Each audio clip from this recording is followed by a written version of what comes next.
Hot on the heels of being embroiled in a controversy over Stellar Blade, Sony has made another unforced error that has severely damaged one of the year's best games. And at this point, it seems like Sony could be used as a term for when a company starts something well and then suddenly ganks itself.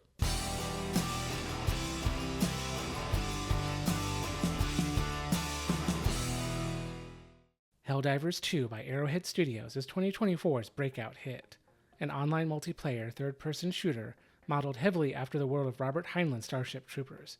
Helldivers puts players in the shoes of combat troops fighting giant intergalactic bugs.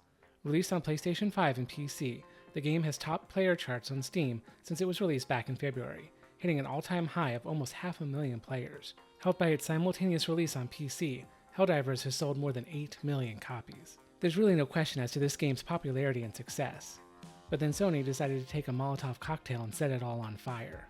If you've missed it, back on May 3rd, Sony announced that players playing Helldivers on Steam would be required to link their Steam accounts to a valid PlayStation account in order to continue having access to the game.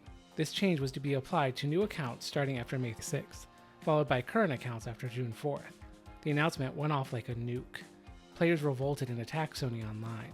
They tanked Helldivers review scores on Steam, resulting in over 200,000 negative reviews. Within hours, the positive momentum built around the game had turned rancid. This move around Helldivers was viewed by many as an example of overreach by a power-hungry company bent on control. And with all this backlash, Sony actually listened. Late on May 5th, Sony announced that they were backing down from this requirement, leading to jubilant celebration from gamers everywhere. But at the risk of sounding like a stick in the mud, I can't help but view this a little more cynically. While it's amazing to watch market forces work like this, watching a media behemoth like Sony backtrack so quickly is amazing. But the reality of the situation is far more nuanced. The truth is, requiring Steam users to link to a PSN account seems to have been Sony's plan for a long time.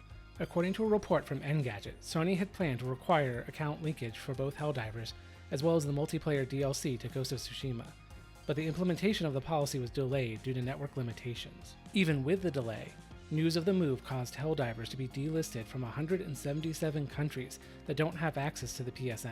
Arrowhead Studios and Sony knew full well this was coming, and did not communicate it to players very well. This was not a last-minute change made by brain-dead executives.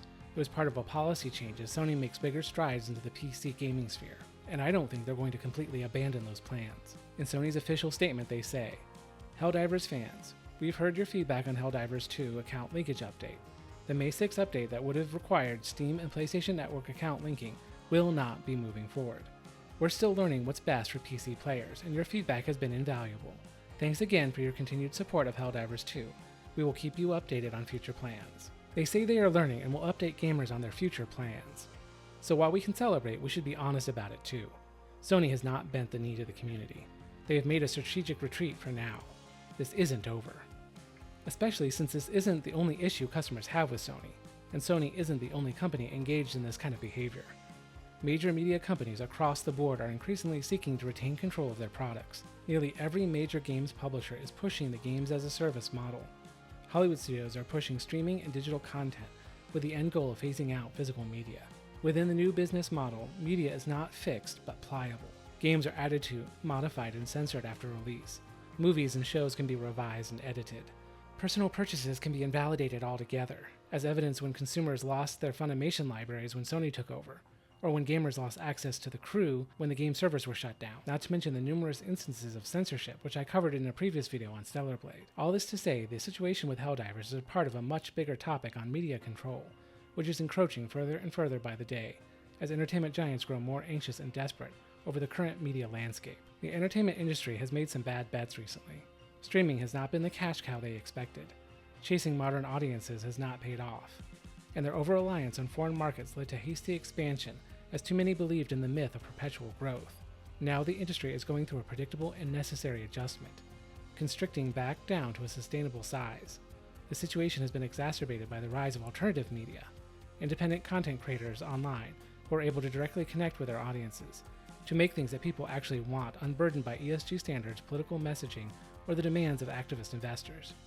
The indie market for videos, podcasts, comics, and even video games has changed in ways that the legacy media was not prepared for. And the more market share they lose, the more they will try to compensate by chasing ever-increasing methods of draconian control. With this in mind, we may have won the battle over Helldivers 2, but we are losing the war within media. Even so, Helldivers does offer a modest amount of hope, because Sony did listen and did respond, and that serves as an example that it is possible. Just know that we have many more fights ahead. But as always, this is just one Rebel's opinion. If you liked the commentary, please leave a like. Subscribe to the channel so you'll get all the latest updates right here on Rebel Normal.